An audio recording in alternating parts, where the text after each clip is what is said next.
my name's Krista and I'm with the West Bonner Library District here in Priest River, Idaho. And today is the Kids Online Cooking Club, which is the new video series that we're doing here. And we feature it every week.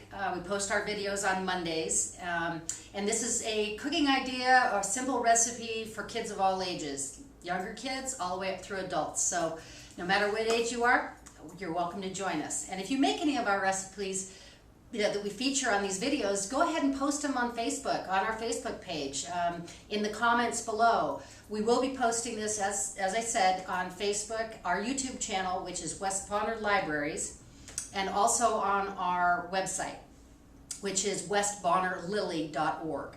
So anyway, we will be featuring all of these recipes. If you have any comments or thoughts about what we've been doing or any ideas for us in the future, please let us know. We're always curious to see what everyone's kind of cooking up and thinking out there. So as always, when we start our videos, the first thing we're going to do is you're going to pause your video, pause your computer, and go ahead and take a break and go wash your hands before we do any of the cooking. So if you're following along with us, that's especially important. So I'm going to be right here when you get back from washing your hands. Okay, now we're ready to start our recipe for the day. Okay, so today on the Kids Online Cooking Club, we are doing a fruit strawberry kiwi salsa and baked cinnamon sugar tortilla chips. So it's like a fruity salsa tortilla concoction. So the first thing we're going to do here, though, is get our tortilla chips started in the toaster oven here, which we're going to set on 400 degrees. So if you are on the younger end of the age groups, you might need an adult to be helping you with this, depending upon how confident or safe you can be with an oven. So, without any further ado, we are going to take our tortilla chips, which I just used little street taco. These are flour tortilla chips, and I cut them into triangles like this. And so we have, the recipe calls for 8 10-inch flour tortillas, and you just cut them into triangles like you would a tortilla chip. So then we're going to take, the recipe normally calls for half of a pound of melted butter. I am using Ziploc bags today because it makes it a little less messy for me, since I'm doing this as a demonstration. And you're going to take your tortillas, and I'm only going to do a little bit of these, and you're going to pour that melted butter into the Ziploc bag, and you're going to toss these tortillas around so the butter gets all over them. Because what's going to happen after that is we're going to put it in another bag. I'm going to shake them around a little bit. This is the messy part. Super messy part, I should say. I'm going to shake them around a little bit and put them in a bag that has half a cup of regular white sugar and 2 tablespoons of cinnamon. And you're going to shake those around and get them all cinnamon and sugared up. There. Like I said, this is the messy part. And then you're going to take those and you're going to spread them in a single layer on an oven pan.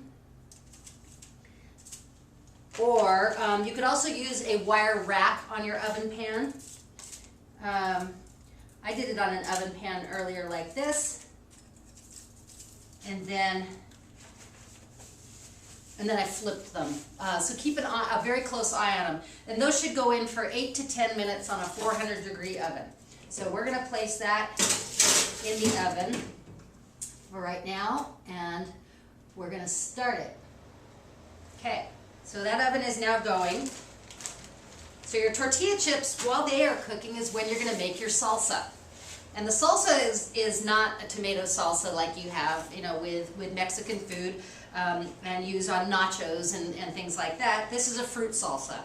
And all salsa is another word for sauce or chunky sauce, I suppose, in some cases. So all we're using today for the recipe, it calls for 1 quart of strawberries, 2 peeled kiwis, and half of a lime.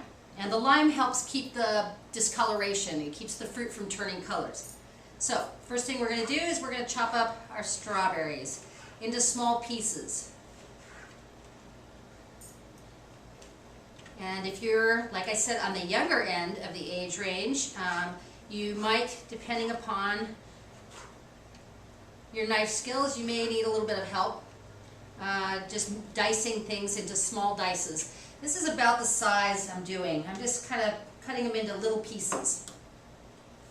So we're doing this while the tortillas are cooking so that we are kind of doing two things at once. And so we'll keep chopping and taking out any spots we don't like. I've already washed these strawberries and peeled the kiwi, so it makes it easier and faster to do the video when we make the videos. So I think after, and I'm only doing just a few today, just for the video, but the normal recipe calls for 1 quart of strawberries, one of those packages of 1 pound package of strawberries roughly. Okay, so we've done a few strawberries, right like that, and now we're going to do our kiwi. And kiwi likes to be sliced crosswise, like this. It makes for a prettier kiwi. If you can see this on your video, it's a nice circle with and it's got a very decorative look. You'll see those a lot of times in fruit platters and for decoration in a fruit salad, usually right around the edges. So we're going to do the same thing with the kiwi that we did with the strawberries. We're just dicing it up. And the kiwi goes in with the strawberries. Let's set that piece aside.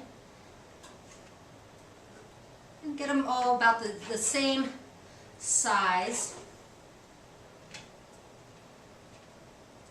It's a little bit slippery.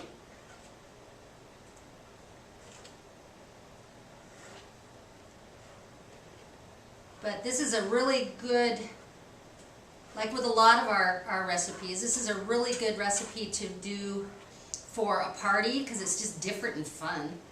And it's something super easy. You can do it a little bit ahead of time. So if you are having a party, and I guess I forgot to bring a spoon with me, so I'm just going to kind of use a knife to stir this around like that. Now the other thing, like I said before, what keeps this from discoloring, because the kiwi will turn a little bit brown and the strawberries will do the same thing if they've been left out into the air. So we're going to use a little bit of lime juice, which gives it some nice flavor. It also helps preserve the color naturally of the fruit, so it keeps it nice and bright and pretty. Oops, I'm making a mess. I usually make a mess. That's good. Okay, so this is just a small batch of what you could do with the full recipe. All right, so now our tortillas are cooking. And I'm going to stop this. They go 8 to 10 minutes, and obviously that has not, I have to find the button. We have not cooked them for 8 to 10 minutes yet, but this is what they look like just before, another couple of minutes. But through the magic of video, and the fact that I actually was prepared, we have the tortillas here that are already done, and you can kind of hear them on the plate. They get crispy with that temperature. The sugar and the butter and everything melts together, and it will be very hot when you take those out of the oven, so be extremely careful with your pot holders and everything. So I don't know if you can see this very well, but there's your salsa, there's the chips, and theirs are nice and crispy, and you just dip them. Mmm. Mmm. I'm trying not to talk with my mouth full. That's really good. The best part about doing these videos is when you guys are gone off the video and I've turned off the camera, I get to sit down and eat what I've made. So this is kind of a bonus for me. Anyway, that's your week's recipe this week on the Kids Online Cooking Club here from scenic Priest River, Idaho. If you have any questions, please let us know. You can call the library. You can email us at library@westbonnerlibrary.org, or go onto our Facebook page. Ask us any questions. If you have recipe suggestions, that would be terrific. Yeah, we're having a great time doing this, so let us know what you think. We will see you next week with another exciting recipe, and I hope you have a great week. Talk to you soon. Bye.